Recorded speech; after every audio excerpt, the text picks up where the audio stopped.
Good morning. It is a pleasure to be here. I'm always nervous, but I'm also excited. And anybody who knows me knows that I love to talk about fundraising and building projects, not because I'm an expert, but because somehow I've ended up doing two of them. My first one was in Heston, which is just north of Newton. We opened our new library in 2010. And then Newton, we just opened our new library last year. We just celebrated 1 year. So one of the things I found, I was very new to the library world when I did my first project in Heston. And one of the things that was most important and most helpful was talking to other librarians. Because one of the things about these sort of big projects is they're often once in a generation occurrences. So your staff, your board has maybe never done this before. We figure it out, we do the thing, we learn the things, and then we may never do it again.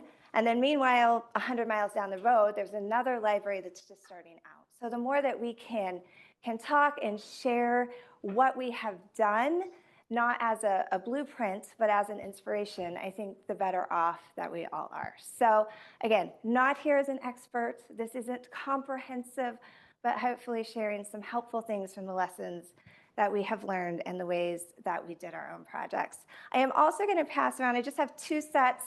I didn't have enough left to give you them, but I have just some example documents, some of the things, thank you, Mike, that I'll be referencing, just different things that we created through the campaign so you can see some of those. So this is, can they all not see the slides? We're not sharing the right screen. Okay, that's okay.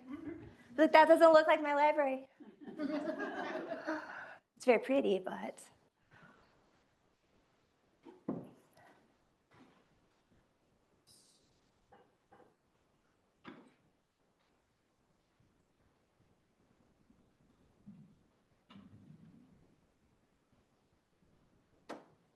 Yay, thank you. Thank you. So this is the front of our new building. It's a 25,000 square foot, like I said, opened April 1 of last year. Am I pushing the right button?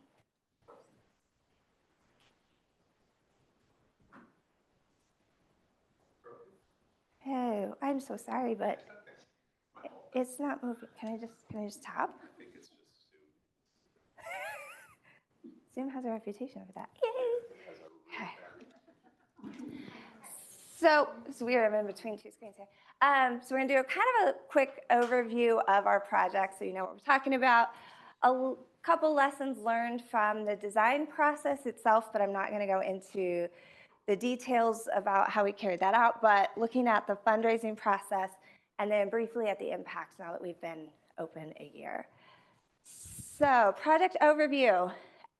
Like I think every library building project, they take years, and I couldn't even find a true date.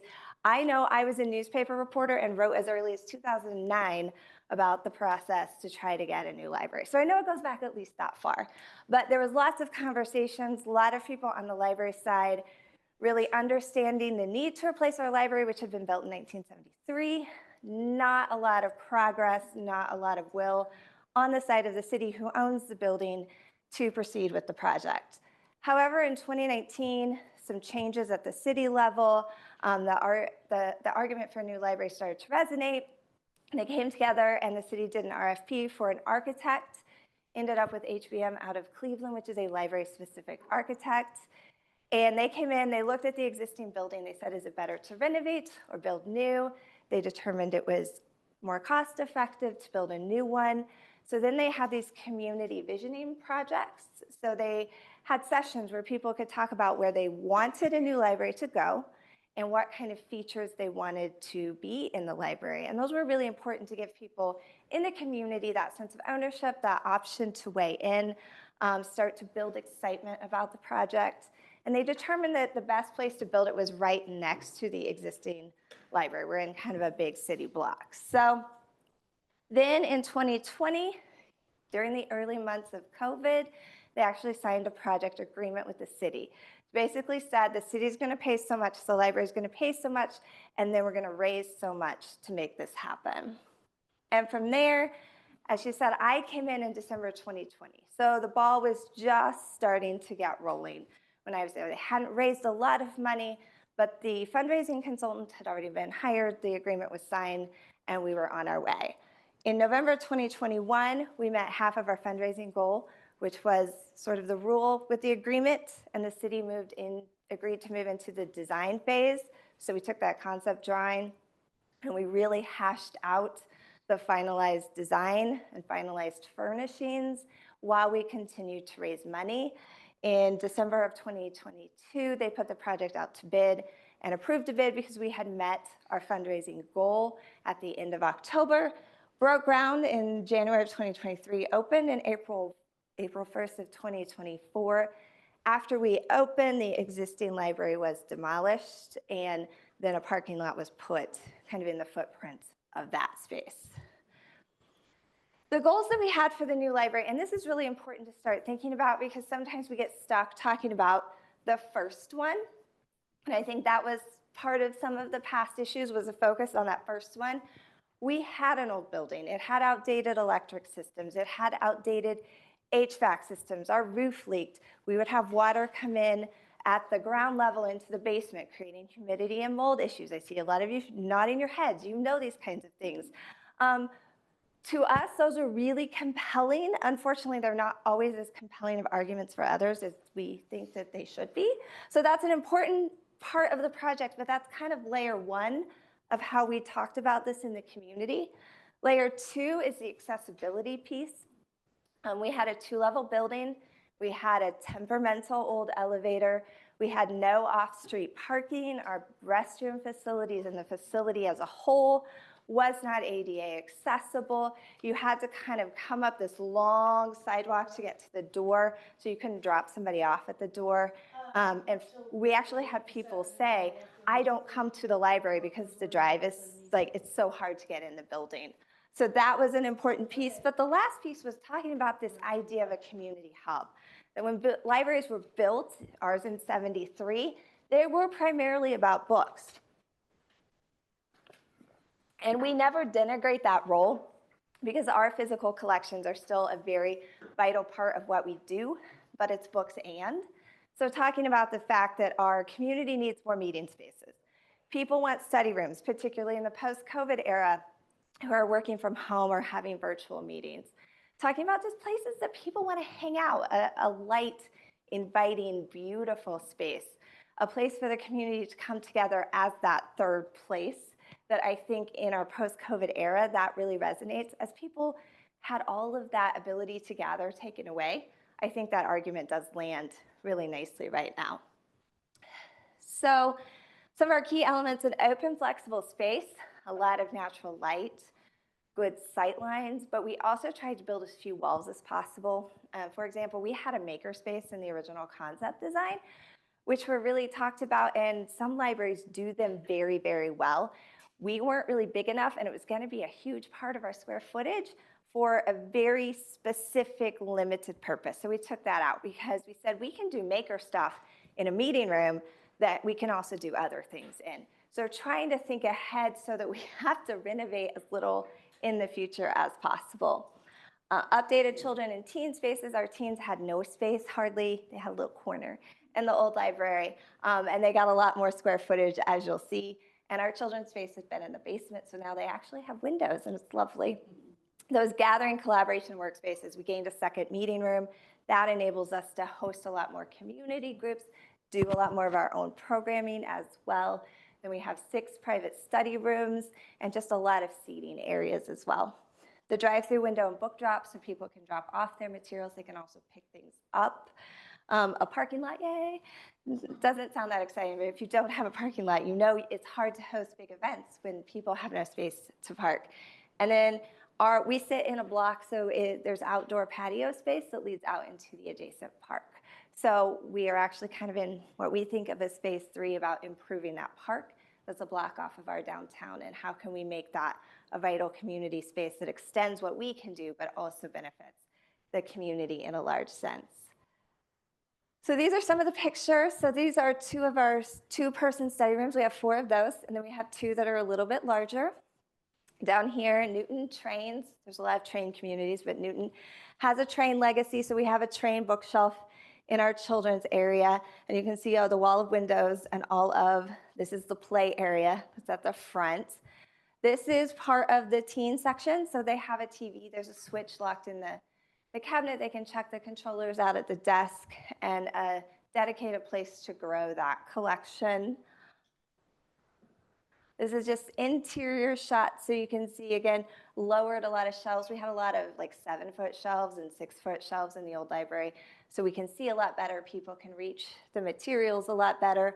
Displays have been very handy. People are checking things out that were sitting dormant on the shelf because we can put them out on a display, and they're all on wheels, so we can move and adjust as we need. And the booths are really popular in the middle as a lot of different types of seating throughout the space. And the bottom right there is part of our large meeting room. And it can actually divide in half, so it can be 2 rooms or 1 larger room. And again, we make that freely available to community groups and nonprofits. All right, so design process. There is one lesson. When I started in Hesston, I was very new.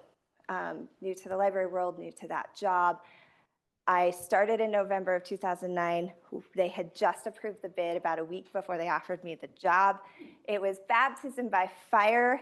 And there's one lesson that I didn't learn, well, I learned it from then, that really helped me approach this second build. So I'm going to give you my little pep talk here. You ready for the pep talk? You won't make everyone happy, and you won't get it all right. Cheery, right? Problem is, if we try to make everyone happy, and if we try to think that we are going to build the absolute perfect library with everything we want ever, that's going to sap a lot of energy. It's going to sap a lot of agency in the process, because you will never achieve perfection, right? So I think, you're always going to have people's opinion. I don't care how small your town is. These projects that come around not very often have a lot of feelings and opinions and stakeholders attached to them. And then you also have, now we're in the era of social media, which only makes it worse. We have this sort of opinion entitlement culture. But it's not just social media, right? It's your patrons coming in the door, making comments.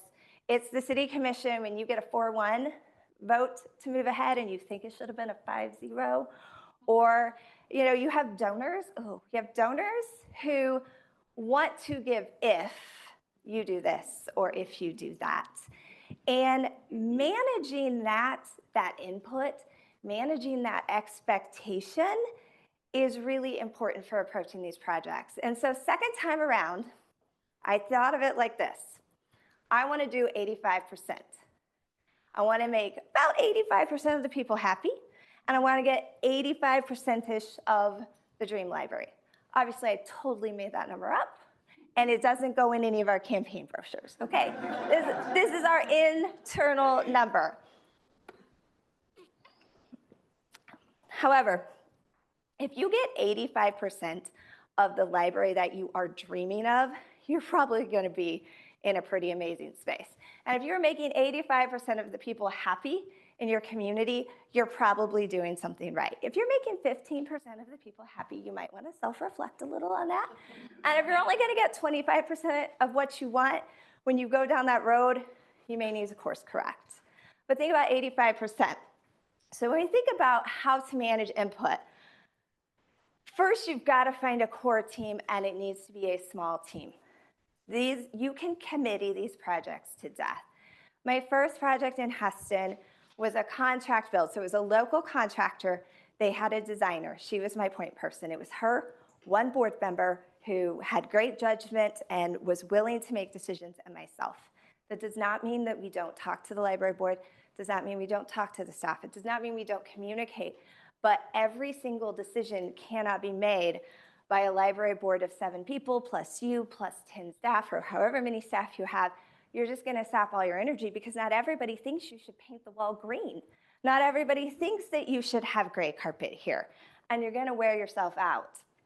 Find your core team and make sure that you can collaborate, that you can discuss, that you can disagree healthily.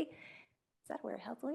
In our current project, it was actually the city director of public works, who was fantastic, has so much experience building public buildings and really wanted this project to succeed. Unfortunately, on the city side, we know that's not always the case, but we were very fortunate to have her. So it was her, it was myself, it was the architect, and there was, the architect has a designer at their firm. So it was really the four of us doing the bulk of the work. Again, we're checking in if we're making major changes, when we're taking out the maker space, the board needs to sign off on that. But we've already had the conversation, we've already hashed it out, and we've already sort of come up with a plan forward that then they can say yes or no to. So find that core team. Visit libraries and talk to other librarians. Sometimes, especially when you're in a smaller library, you can feel guilty for taking a day off to go look at another library. Sometimes that feels like not enough work when you're really busy. It's a really important thing. We have a drive-through window in our new library because we went to Mulvane and they had a drive-through book drop. And when she was talking about how people were using it and what a great asset was, we came back and changed the plan and added one because we felt like it was something that we needed. We actually, early in the design process, rented a bus. We came here to Lawrence Public Library, had lunch with Mike, and we went to Topeka, Shawnee County just to get all of our staff sort of excited and dreaming. We brought our staff, our library board, and our foundation board. So again, just to sort of watch their energy and start to think about what is possible, the more you visit, the better ideas you're gonna walk away with. And sometimes you see things that you thought you wanted, and you see them in real life, and you don't want them after all. You do want to have structured ways for community input. So it's not that we completely ignore everyone. That's not the vibe. Those kind of focus groups, the dreaming sessions, the visioning sessions, those allow people the opportunity to weigh in. And again, from a public relations standpoint, it says, we're listening, we want to hear what you have to say. Sometimes they will tell you surprising things. Sometimes they will confirm what you already thought. But it gives people that sense of ownership in the building in a collective sense that's not just a complain fest. And usually your architect or somebody in your community can lead that who's not the librarian, just so it feels genuine and it feels like people really truly can sort of say what they're thinking. But then you have to evaluate all of the other input from the community, from your staff, from your donors, from the architects. Again, community, we want those structured opportunities. We want to give people that chance to weigh in. But it is amazing once you start putting your designs online, or especially when construction first starts. Man, you don't realize how many of them are architects and civil engineers and interior designers and professional movers. And man, we have more comments about our roof than anything else. The roof is fine. And you're looking at these people, you're like, I know what you do for a living and you don't design roofs, but whatever. In those situations, one of the best things you can do is equip your staff, your board, and anyone else who's out in the community with like FAQs. Because again, we had an FAQ that the architect wrote. This is why the roof is this way.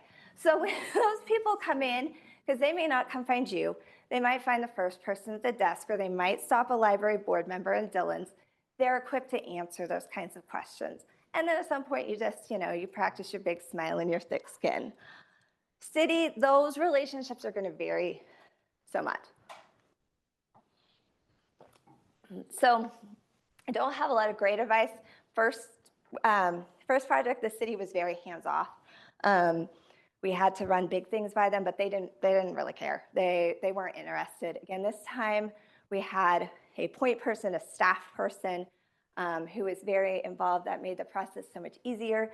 She could speak the language of the city commissioners and what would resonate and what would not resonate. And I had a city commissioner. We had a project agreement. If we raise X amount, we will move into the design phase. We raise X amount, we get to the vote, and he says, no. I'm a supporter of the library, but I don't think this is going to work. like won't even honor the project agreement he signed. You get a 4-1 vote. That can sap your energy, but he doesn't even live in town anymore. Like those things can get under your skin and you just kind of got to let them go. Staff, I think, is one of the trickiest. Staff need to have input on the space that they are going to be working. However, I've seen a couple things that can transpire. Number one, sometimes your staff think that you're going to committee the entire project, and they think that everybody is going to sit down together and pick the paint and the layout and all of these features, and that is not a feasible approach. Also, I've seen staff who maybe don't like change, fear change, and they're really just trying to recreate what already exists in sort of the prettified version of it. And they don't want to think through whether that is the best use of space, the best way to do it now. And so that can create some hard feelings. Also, when you're doing these building projects, again, we're at 85%. You're not going to get everything. And sometimes there are really hard decisions. And sometimes they'll find out that you've got to drill a deeper basement or foundation than you thought, and that's $300,000. And choices have to be made. Fortunately, ours were things like not real stone, but stone veneer. You know, we didn't have to cut the footprint. But when you have to make those hard decisions, you have to have people who can see the overall picture of the library, not just the fact that maybe their desk is a little smaller than they wanted, or they've got 2 fewer bookshelves in their area. So when it comes to staff, you want to give them as much input and communication as possible, but you also don't want to avoid conflict to the point that you end up with things down the road that you don't want. And there may be some hard conversations, and there may be some hurt feelings. And who has the ability to sort of weigh in on those big picture decisions may have nothing to do with tenure, may have nothing to do with hierarchy. Some people have a skill set that can look at these kinds of projects more critically than others. So that's something to be aware of, something to kind of prepare for, because first time I was a little blindsided by some of that. So be ready for that and have a plan for who's making the decisions and how you're going to handle that. Architects. So architects are experts. They're wonderful. You are also an expert, just in different things. So we had a library-specific architect. That was fantastic. They really knew libraries, and there were, most of the time, I'm going to trust their judgment because they've built a lot of libraries, but not always. For example, turns out at MPL, we are prima donnas about office chairs. Who knew? So they said, you got to pick on an office chair. They said, we're going to send you a sample. Everybody loves this chair. Okay, great. Send the sample. We all sit in it. We're like, this chair is terrible. Like, terrible. Okay. They're like, okay, we'll send you a different. Everybody loves this chair. They send us a second chair. Also terrible. 3 chairs. All of them terrible. And at that point, you start to feel a little self-conscious. You're like, I don't think that I'm this high maintenance, but we hate they were lined up in my office. We hated all of these chairs. I actually found the existing chairs that we had that everybody liked. I found that they were still making an updated version of that. I sent it to the architect. They found that chair. Turns out they were the same cost as all the terrible chairs sitting in my office, and it worked out fine. So sometimes you've got to fight for a good office chair, right? Probably the biggest one that I fought with them and the city, and when I say fought, nice fought, okay, we're librarians. We don't mean fight usually. Bathrooms. I don't want to be on the 6 o'clock news because of a bathroom. And bathrooms can be contentious issues. And again, visiting other libraries, I heard a lot of stories. There was a library that had what you call traditional bathrooms, you know, men's, women's, a few stalls in each. And there was an elderly couple that started coming. He needed to help his wife in the restroom. Which one does he go in? They didn't have a family restroom with an adult-sized toilet. So they had to install locks on their restrooms, and then he had to come to the desk and get a key so he could go and take his wife into the bathroom. I have 2 girls. My husband's been in the situation in public. Where does he take their girls to the bathroom, right? And so I said, I want 6, because we had to have 6. I want 6 single stall, non-gender specific bathrooms. They're like, no. They're like, they're more expensive. They take up more space. Because I'm sitting here arguing that we need more storage space, more office space, and they're like, and you want these bathrooms to take up more space. And I'm like, yes, yes, I do. And they finally agreed, even though they did not like it. My city person, there was an incident she heard of related to a bathroom after we built, and she's like, yes, you were right. And I am right, and I love them. And if there's a problem in one bathroom, I just shut one bathroom. All 5 of the other ones still work great. Best idea ever. Sometimes the architect doesn't know everything. So yes, defer to wisdom, defer to experience, but also if you know that you're right and you know your butt doesn't like a chair, it's okay to hold your ground.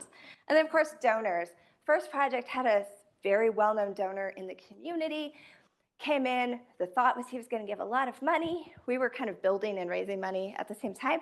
And he comes in and he's like, you need to change X and Y and Z and move this here. And he could have given us a lot of money, but it wasn't worth it because everything he suggested, he didn't even actually live in Heston at that time. You don't want to change your goals for donors. We'll talk about naming rights and opportunities for recognition, but you need to know what you're trying to do, not what the donor thinks that you need to do. All right, so the fundraising campaign itself.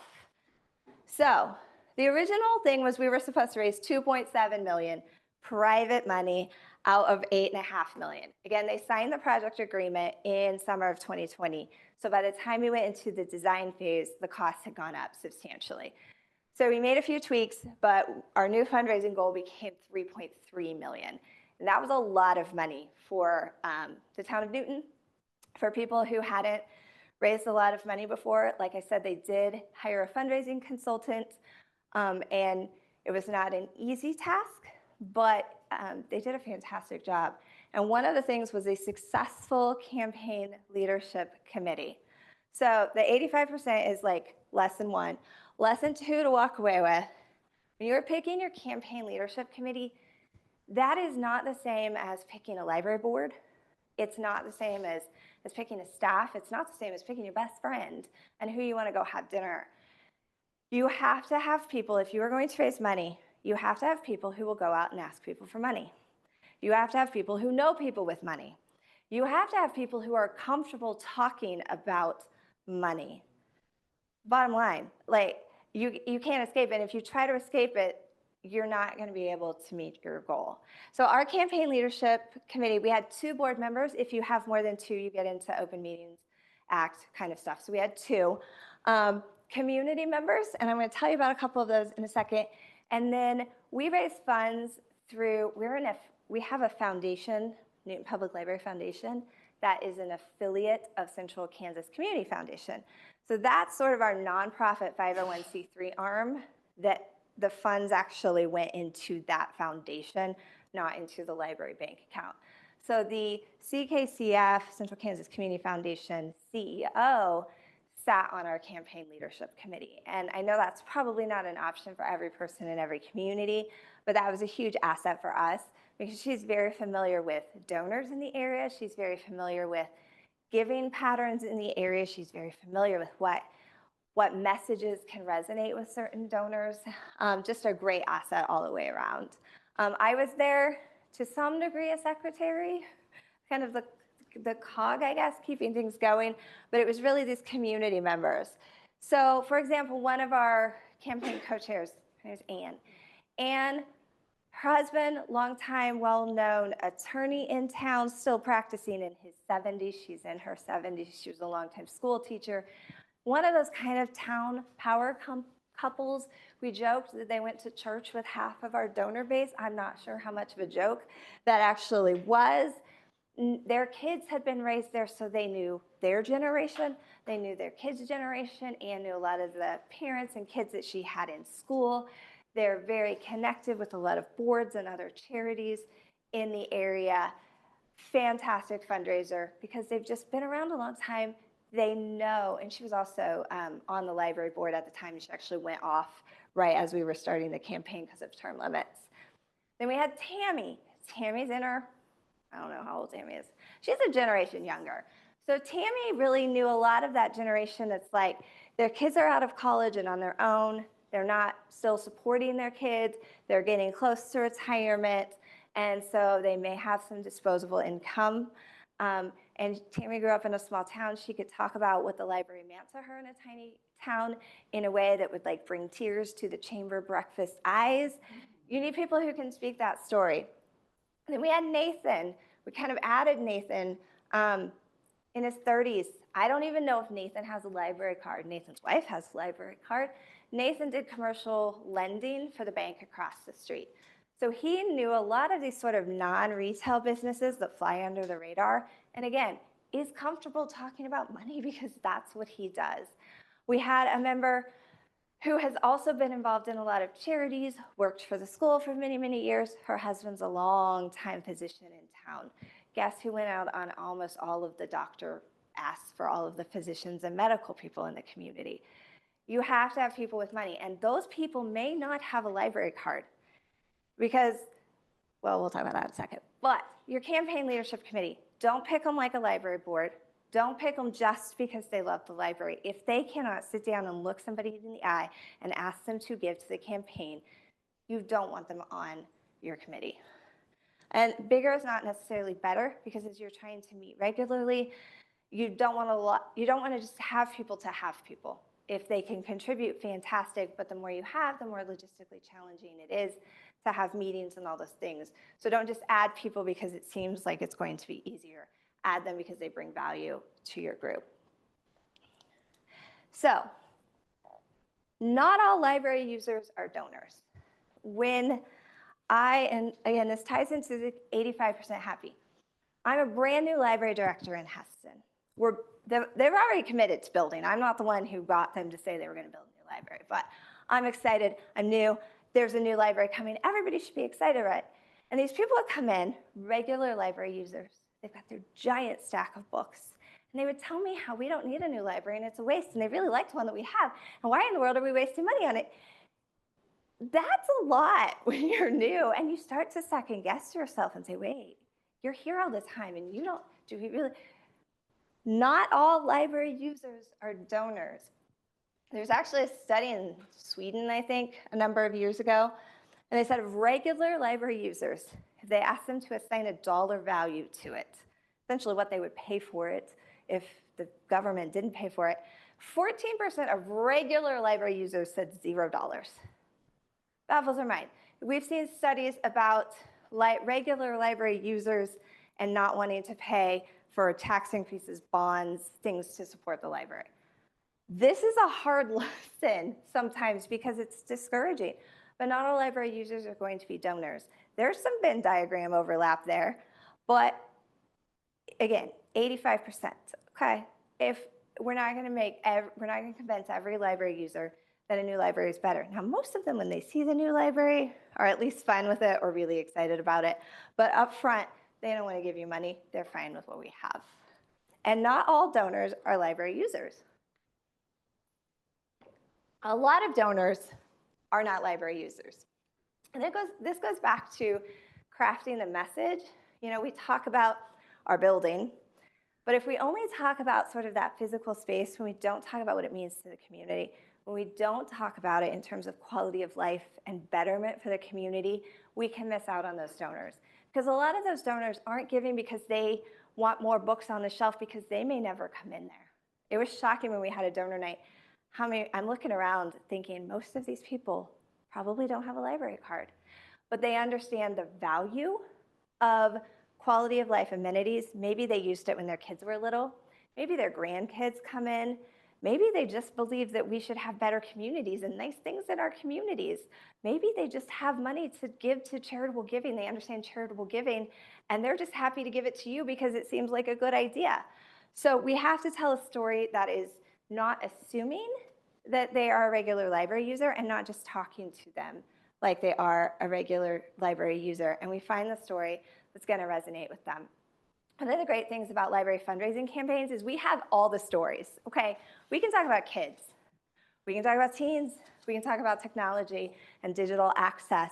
We can talk about social services and getting people online to do their e-government resources. We can talk about meeting spaces for nonprofits. If you're looking for grants You can go and see their 990 and who they give money to, and you can say, what sounds like it's going to be a good fit for you? But even with our individual donors, what sounds good to them? And we have so many stories that we can tailor make to those donors. And again, that's why when you have that campaign leadership committee, they need to know people, because they can say, this is probably what's going to hit home with them. This is going to hit home with them, and it's not going to be the same for all of your donors. When I get into the logistics, so we raised $3.3 million. Took us, 2020 to late 2022, a little over 2 years. Individuals were our biggest donors, and then foundations, businesses, and I will tell you of this, 150,000 was one bank across the street, Nathan, who was on our campaign leadership committee. The moment I knew he needed to be on that committee, we went over to meet with him and his boss at the local bank. They're so nice people. They wanted this project to succeed. And we had a $50,000 ask. That's what we were, and this had to go up one level to the Wichita branch. So we showed them this as kind of a preliminary, and he just looks at us and he says, is that all you want to ask for? We said, what do you mean? And he's like, you need 3 tiers. He said, you need 50, you need 100, and you need 150. He's like, because I think there's a good chance that they will do more. We got 150,000 from them. So that was one bank out of that 191. This is a weird one. Fantastic one, but weird one. City of North Newton, we are right next to North Newton. So it is a separate city, but it butts right up. You can't tell the difference between us. They don't have their own library. They don't have their own schools. They're part of our schools as well. And we were able to track that they are huge library users. And so we went to the city and said, you know, you guys don't, outside of paying to the regional library system, y'all don't pay taxes to us, and don't you want this? And they gave us 100,000. I'm honestly still surprised about that.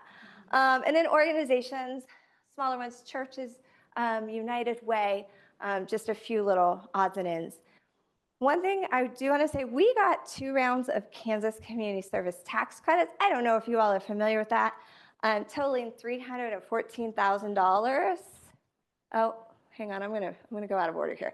Kansas Community Service tax credit. So these come from the Department of Commerce. Unfortunately, the current application window closes next week. It closes in April. They award usually around June. You have a year and a half to give them out, to expend them. And it does a refundable state tax credit to your donors. So if your population is greater than 15K, which is us, they get a 50% rebate. If the population is less than 15,000, they get a 70% rebate. So if someone gave us $10,000 under these Kansas Community Service tax credits, when they filed their taxes the next year, they got 5,000 of it back. So what does that mean? They can double their gifts to us. So when it says we got $314,000 in tax credits, that's $628,000 of our donations. There's some work to apply. You need lots of letters of support from your community. You need sort of letters of support from donors who say, yes, I intend to use these.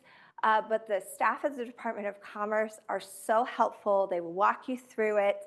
It is very competitive, but if you get it, it is such a huge way to build momentum in your campaign. Because obviously donors are like, well, I was going to give you 5, now I can give you 10. That makes a big difference very quickly. All right, now I'm going back. And this is the breakdown of sort of the amounts. So we had 9 gifts over 100,000. Our largest gift was 500,000 from one individual. We got 300,000 from Sunderland Foundation, and we got 300,000 from Patterson. So those were our largest donors.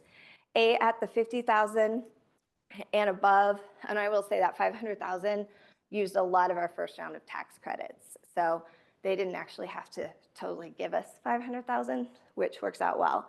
And as you see, as you go down, those numbers go up. $1,000 was our threshold for getting on the donor wall that I'll show you in a little bit.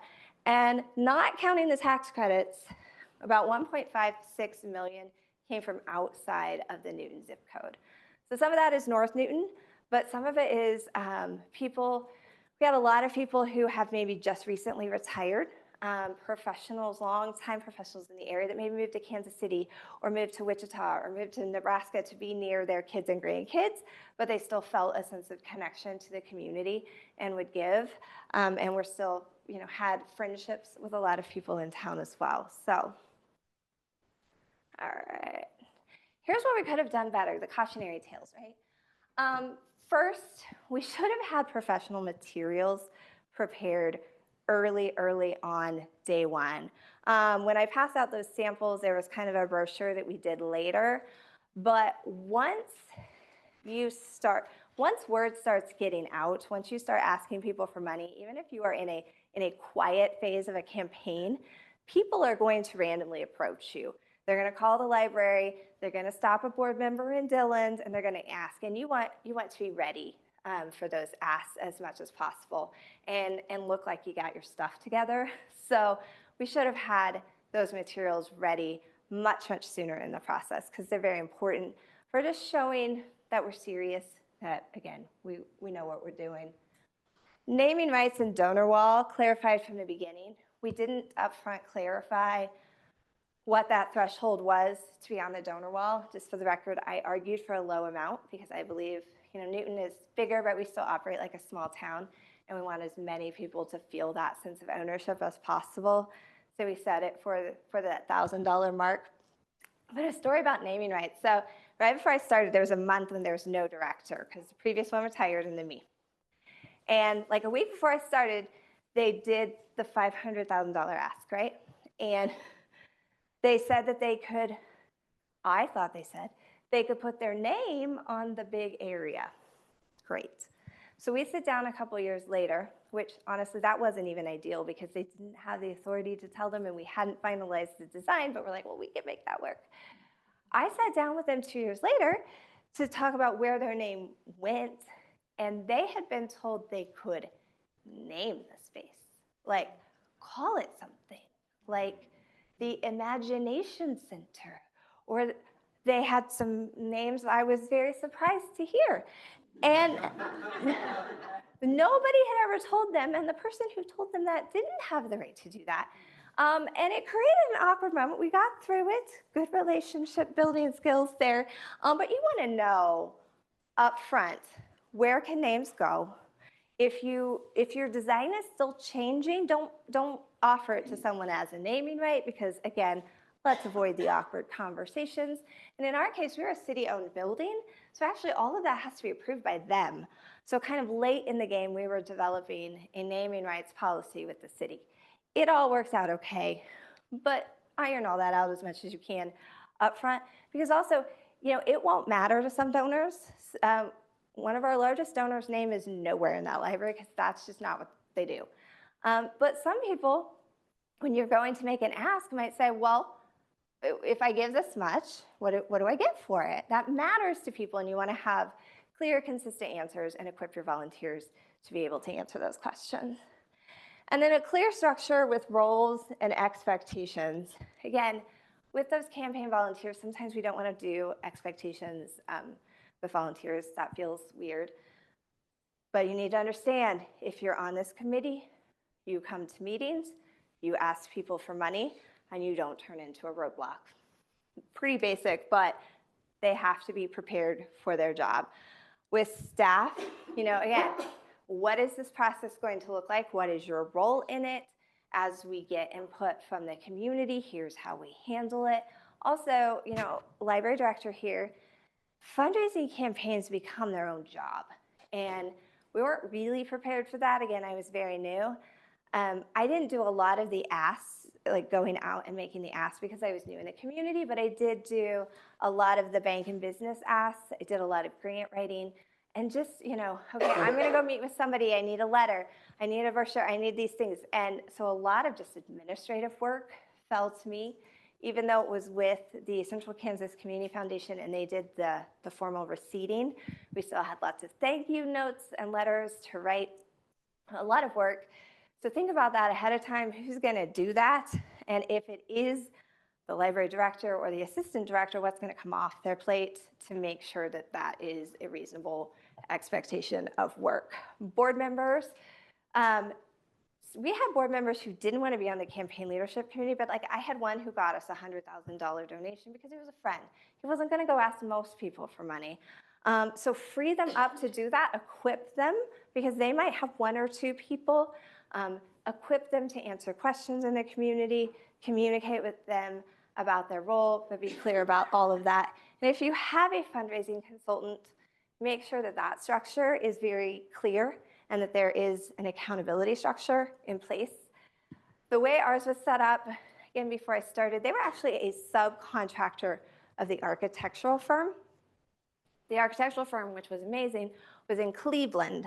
And for the first, until we got to the design phase, they were really hands-off. Like they had done the concept drawing, and then they came back in on the design phase.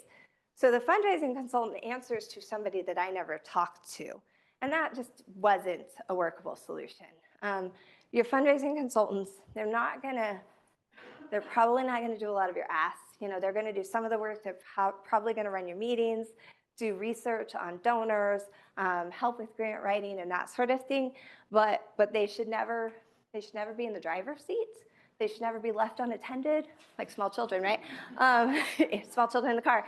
But don't leave them unattended, and they need to have some sense of accountability. So if deliverables aren't coming in on time, if they're not answering inquiries, who's going to hold them responsible for whatever they have been hired to do? Despite all the craziness, I do think we did a lot of things well in the donor recognition department. So again, prima donna things. When the architect was showing us all of the donor wall options, we were like, we hate them. We hate them all. And Jamie, he was so nice. He just looked at me via Zoom, looked at me, Carrie. He said, if it's in our project, it has to go out to bid because it's a city-owned building. He's like, so we can't do anything custom because it's part of a bid, and every person bidding has to be able to go, you know, make this happen. So we actually pulled it out of the project, so it wasn't in the project cost, and the library board, who doesn't have that restriction, did RFPs because we really wanted a donor wall that felt more like art than donor wall. And so we found a local artist who drew this. I still have the original drawings, and what she produced is 1,000 times better. But it's actually a mosaic artwork. This is a main wall in our library. Over 20,000 mosaic tiles. There's about 200 donor names, which making sure everybody's name is spelled correctly and as they want it, and something that is unchangeable, is one of the more stressful experiences of my life. But it is absolutely stunning. Some of the rules, it had to be touchable. We weren't going to rope it off. So kids can come and touch it. They're not going to hurt it. We said you have to be able to add names if I forget somebody. So there were already contingencies of where circles could be added if I forgot somebody. But it is absolutely beautiful. And so about 10 days before we opened, we had this donor night. And anyone who gave $5,000 or more came in. And we had a big unveiling, like they actually put big cloths and the artist was able to unveil it. And we had food and wine and live music. And it was such a beautiful, amazing night. And we got so much good feedback because, again, a lot of those people aren't necessarily library users. And so this was a chance for them to come in and really experience the building before we open, and a chance for us to really say thank you in a meaningful sort of way. We also did a smaller, just cookie Sunday afternoon for anyone who gave $1,000 and up, so they could walk through as well. And then I passed around like a newsletter follow-up because one of the things for us is, you know, we raised $3.3 million. We have a few people still paying off pledges because that's an option, but most of those have been paid off.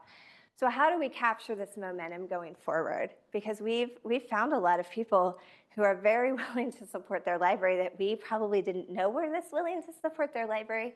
So I passed around a newsletter. We're going to send another one out here very soon, just updates about the library. And then this fall, we're going to host our first ever fundraiser inside our beautiful new library, a ticketed event to bring these people back, talk about what we've done, and share with them opportunities that they can actually help build a new endowment to support the library in the long term. And impacts. I have one slide, but I love this. This is my favorite. Okay, these are numbers April through December of 2023 versus 2024, because we opened April 1. So visits increased 92% in our first 9 months compared to the previous year, which is just crazy. And you'll see like circulation went up 35%. So our materials are being used more, which is fantastic. But a lot of people are not coming in. Just a lot of that increase isn't circulation. A lot of that's attributable. Our children's programming went up 45% from the previous year. Our story times are more popular than ever, and we keep adding them. But we're also seeing a lot of groups using that meeting room, which is great because we've had Kansas Leadership Center, we've had Department of Commerce, our city commission, our county commission. All these groups are coming in that normally might not set foot, and they're coming in for meetings. They're seeing what we're doing. They're using the space. And then our computer usage, this is all our after-school kids. You all know the story, okay?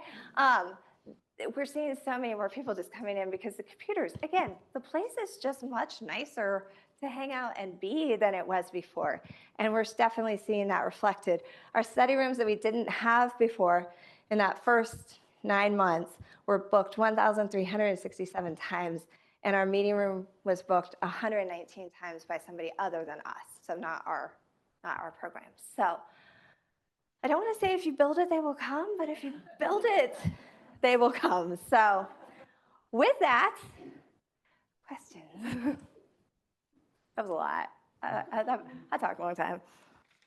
Chair, but first, I had a question about your naming. So when you looked at the design, meeting rooms, small study rooms, I know you have a separate children's area. Yeah. Call has a glass. Yes, So it feels like a very separate space. it does. Yes. Did you assign minimum target dollar amounts for these different spaces? Later in the process, yes. We said study rooms were, I think, 75,000. Some, again, I'm reliving some of these moments. For example, the teen area, we had a foundation give us 100,000 out of Wichita. I didn't know when the fundraising consultant sent in the thing that she specifically said it was for the teen area. Fortunately, I caught that in time, and so their name went on the teen area because that's what the grant application said. So that one got decided for us. The meeting room, we kind of worked backwards because Intrust had given us this money, and then we said, okay, well, where are we going to put them? Because we can't do the main area. So again, we were working backwards more than I would have liked. But once we kind of got through that initial, we did sit down and say, here are the amounts. Our children's library is a unique situation because we have, back in the 80s, a lady named Florence liked to play in the stock market, and she left us a lot of money. And it's an endowment that exists completely separate of the library, but it only comes to us to do children's stuff. And it's existed for 40 years. It's given us over $1.3 million in 40 years. And so I held off and did not let anyone offer that to a donor because she had given the money in the old library to build the first children's library back in the early 80s. And to the board and to me, it was very important that we put her name back in the children's library because she is still actively supporting the children's library. And so her name is in the children's library, even though she wasn't technically a donor to this campaign to a magnitude that would allow that. So, yes. In your policy, you have language in there. You know, when you build this building, you think this is great and this is how it's going to be. But in 10 years, you may Yes. decide we have to make foundation changes. You have language in there that talks about how the naming applies to this space until we. Yes, and basically it says, if I recall correctly, I haven't looked at it in a year, and I can even send it to you. I believe it says, as long as the space is used as it is. So we don't promise that we're going to necessarily move their name. We also have language, broad language, but if they go out and, you know, commit a crime of high magnitude, we can take their name off as well. So those are addressed in the naming policy. Yes? What libraries did you visit for? Oh my gosh. Lawrence, Topeka, Andover was interesting. That's the library Okay. I wondered if you, because it looked a lot like Andover. I think you toured. I think you gave me the tour when I was at Heston. So first thing, our contractor, she and I went to 4 libraries in one day that were relatively new in the Wichita area. There was Andover, there was Rose Hill, there was Derby, and there was Hayesville. And what was fascinating was to go back to Andover, 13 years later, and talk to Tom, because I know Tom, and get sort of honest feedback about what was changing and what spaces were in that they were like, well, now we're redoing it. And that's actually really helpful. When I say visit libraries, it doesn't have to be a new one, because sometimes if they're 10, 15, 20 years old, you see how they've aged, you see what doesn't age,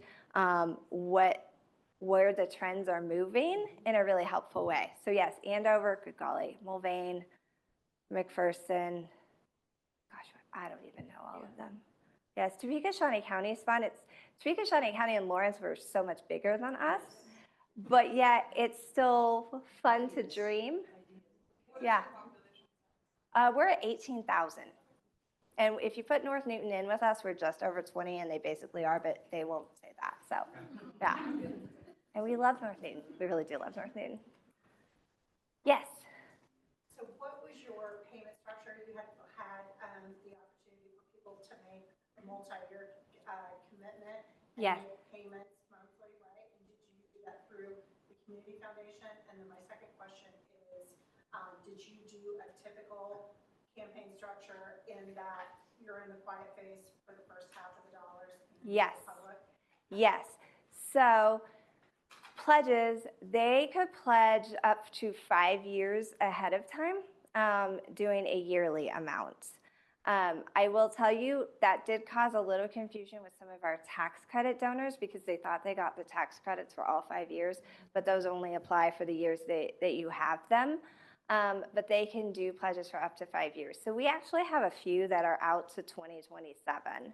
And then yearly, the foundation, they have all the tracking, and we sit down and say who has outstanding pledges, and we compare notes, and we send them reminder letters every year, so that they can fulfill their pledge. And we anticipate there'll be a little attrition. That's kind of normal, but fortunately we have enough of wiggle room, because we actually raised 3.36. We got like a 1 or 2% margin of people just not following through. So second question, yes, we were in a quiet phase. I hated the quiet phase. Am I allowed to say that out loud? It's hard when you're in a town of 18,000. Again, we're small, but we're not. It's hard to do a real quiet phase, because you're a small town and everybody talks. So yes, there was a quiet phase when we didn't publicize a lot of our progress, a lot of what was going on. And again, that project agreement for us was, you need to raise half of this by this date, and then the city commission will move forward into the design phase. And we hit that 3 days before when interest donation came in. I still remember that day when they walked in my office and told me that. And so that really, obviously, now the public sees what's going on. They see how much you've raised. It ended up not being the halfway point, because we had to raise more than that. But there was definitely that under the radar, tried to not talk about it. But that's really hard in a small town. And you can be quiet, but being cryptic has its PR downfalls. So I never found a perfect way to manage that. Yes. So it sounds like small means compared to a building fund, but like annual fundraising in a very small town it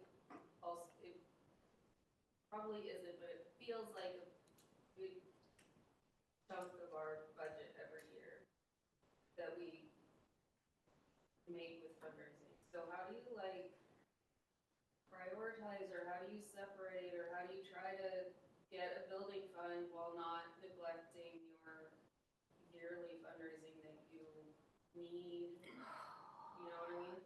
Yes. So we have, backstory, in the 80s, Newton Public Library started a foundation under a different name. And there was a foundation board that existed. They called it the Second Century. They said, we're turning 100 years old. We're going to start this endowed fund. Honestly, all they were doing for the past decade prior to this was a once-a-year garden tour that was mostly done by volunteers. We weren't doing much outside of that. And that garden tour raised about $4,000 to $5,000, which in the grand scheme of things doesn't move the needle a whole lot. And that's actually why we've nixed it this year, because we said, it doesn't necessarily apply in every community, but when you start to do a building project and you realize, like, if you can find 5 donors who will write you $1,000 check, you don't have to do a garden tour every year. And that's maybe a little Pollyanna in the thinking, but it's also surprising how people will show up when they know the need. And so even though we're doing a fundraising event this fall, the tickets are designed to offset the cost primarily, because what we want to do is bring people back into the library who haven't been in, and then ask them to give to this endowment between then and either Giving Tuesday or the end of the year. We're still deciding. So events are always hard. They take a long time to build, and they can hit a ceiling pretty quick. So we've just never spent a lot of time and energy on them, and the one that we did, we nixed. That doesn't answer your question, but that's our experience. So yeah, we don't otherwise spend a lot of time fundraising.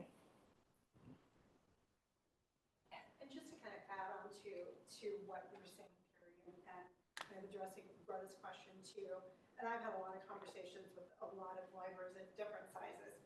Personally, I don't love events, but I know that is something that a lot of people are very comfortable with.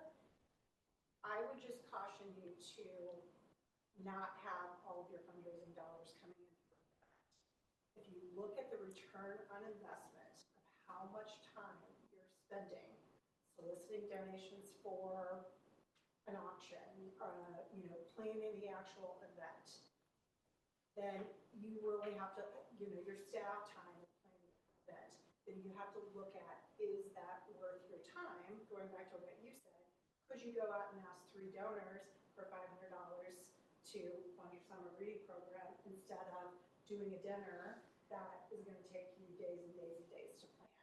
So just be very strategic about that. And I do think you also have to take into account that there's a component of events that's community engagement and getting people in your library and talking to them about the cool things that you're doing.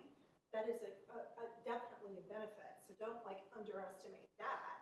It doesn't have to be necessarily completely focused on the fundraising piece. There is a benefit to just engaging your community as well. But I do think that, I've been in fundraising for 20 years, but it is a lot of times hard to go out and ask people for money.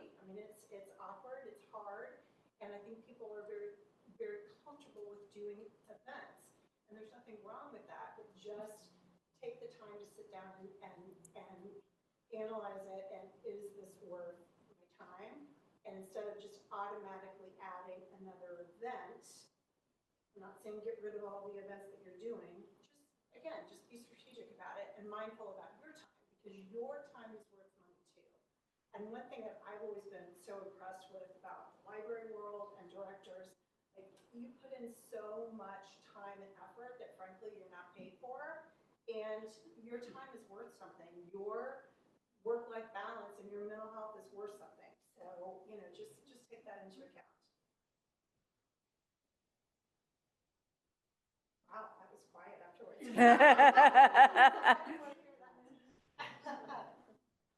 Any more questions? Yeah. You mentioned you received 2 grants, Sutherland and Patterson. I found out Sutherland is revamping, and the email I received made it sound like it may not be for libraries anymore. Is that what you're understanding? So I'm actually on a different board for a different organization, and we were looking at Sunderland for a project, and yes, we are not feeling overly optimistic at this point. Sunderland has historically been fantastic because so many grants, as you probably know, don't want to fund capital projects, and Sunderland was exclusively a capital project, brick and mortar entity. And so they've been very, they've filled a really nice gap. And again, you probably already know this, but maybe fills a lot of grant gaps for nonprofits, but when the city owns the building, you can't do the Maybe Foundation grants. And so I'm curious to see where Sunderland ends up. But yes, I did know that because I was looking at it for another board and not The feeling email I great. got said it would be 2026 before first it was mid-year. and Yes. now they're saying 2026. Can you also talk about the Patterson agreement? Patterson, I'm going to just tell you we got lucky. Is this recorded?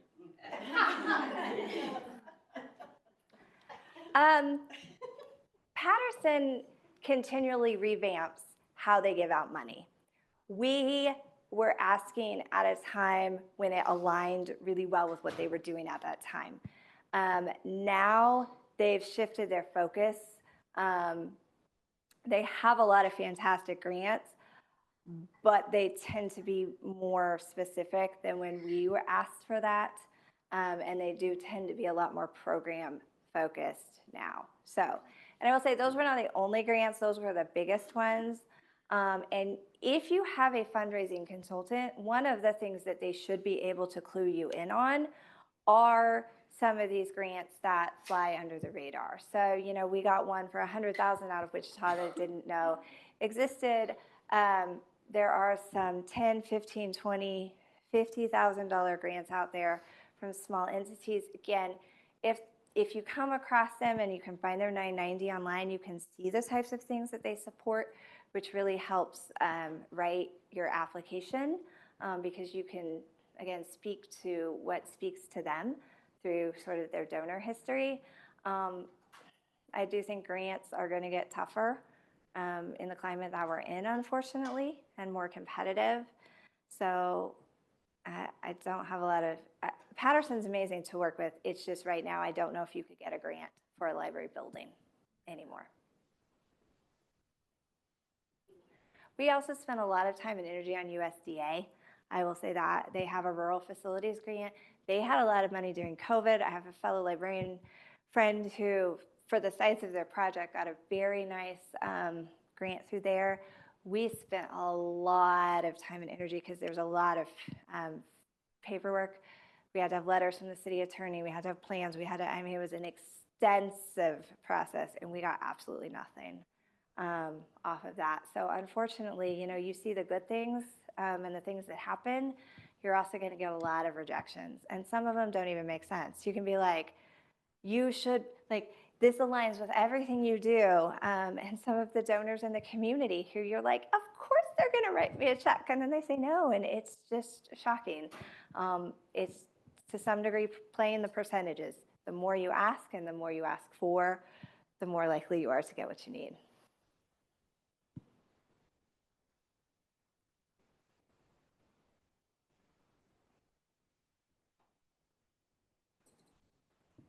Do I slink off now?